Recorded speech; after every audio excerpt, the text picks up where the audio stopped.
ini, saya Anissa Saskia Putri akan membahas kasus bisnis internasional yang berjudul Badai Budaya di Gurun Arizona. Kasus ini membahas tentang tantangan yang dihadapi oleh TSMC, yaitu perusahaan semikonduktor terbesar di dunia ketika memperluas operasinya dari Taiwan ke Amerika Serikat atau Arizona. Di Taiwan, TSMC berhasil menerapkan kebijakan staffing etnosentris, yaitu menempatkan banyak manajer dan insinyur dari negara asal untuk mengelola operasi perusahaan. Pendekatan ini berjalan baik di Taiwan karena seluruh karyawan memiliki budaya kerja yang relatif sama. Mereka menghormati atasan, rela bekerja lembur, dan mengutamakan kepentingan perusahaan.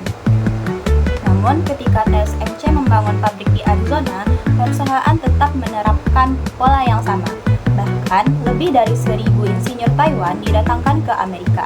Nah, masalah muncul karena TSMC mengalami cultural myopia, yaitu kondisi ketika perusahaan terlalu yakin bahwa cara kerja budayanya sendiri adalah yang paling benar dan mengabaikan perbedaan budaya lokal.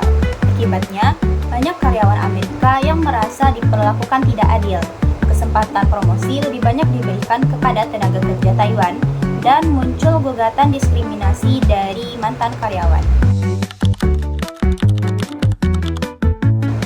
Perbedaan pertama adalah power distance atau jarak kekuasaan. Di Taiwan, bawahan cenderung mengikuti arahan atasan tanpa banyak bertanya sebagai bentuk penghormatan.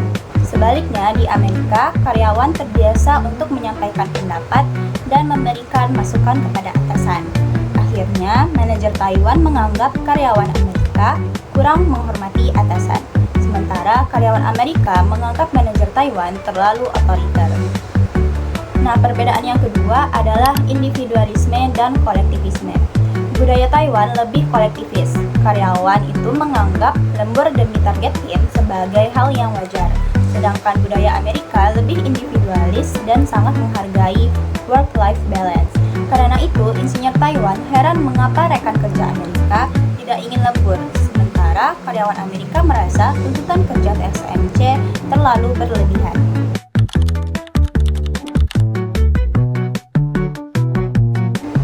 Selain masalah budaya, TSMC juga menghadapi perubahan regulasi di Amerika Serikat. Yang pertama, pengetatan visa H-1B yang membuat biaya mendatangkan tenaga ahli Taiwan itu menjadi lebih mahal dan prosesnya lebih sulit. Yang kedua, muncul isu birthright citizenship yang membuat sebagian insinyur Taiwan ragu untuk memperpanjang kontrak kerja mereka di Amerika. Akibatnya, TSMC menghadapi dua tantangan sekaligus, yaitu kesulitan mendatangkan tenaga ahli baru dan mempertahankan tenaga ahli yang sudah ada.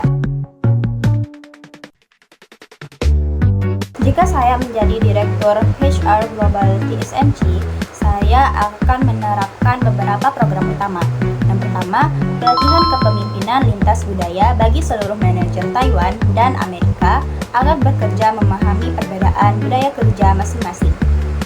Lalu yang kedua, program Buddy System, yaitu memasangkan manajer Taiwan dengan karyawan senior lokal Amerika agar proses adaptasi berjalan lebih mudah.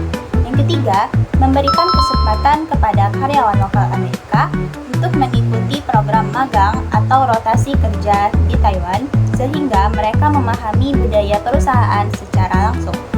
Lalu yang keempat, memperbaiki sistem penilaian kinerja yang tidak hanya menilai hasil kerja, tetapi juga kerjasama tim, kepemimpinan yang inklusif, dan kepatuhan terhadap etika serta hukum ketenagakerjaan. Lalu yang terakhir, menetapkan jam kerja yang lebih manusiawi dengan prosedur lembur yang jelas dan kompensasi yang sesuai. Studi kasus ini menunjukkan bahwa keberhasilan bisnis internasional tidak hanya ditentukan oleh teknologi dan modal, tetapi juga kemampuan memahami perbedaan budaya. Perusahaan global harus mampu menyesuaikan diri dengan lingkungan lokal agar dapat menciptakan kerjasama yang harmonis dan keberlanjutan. Terima kasih telah menonton video ini. Bye-bye.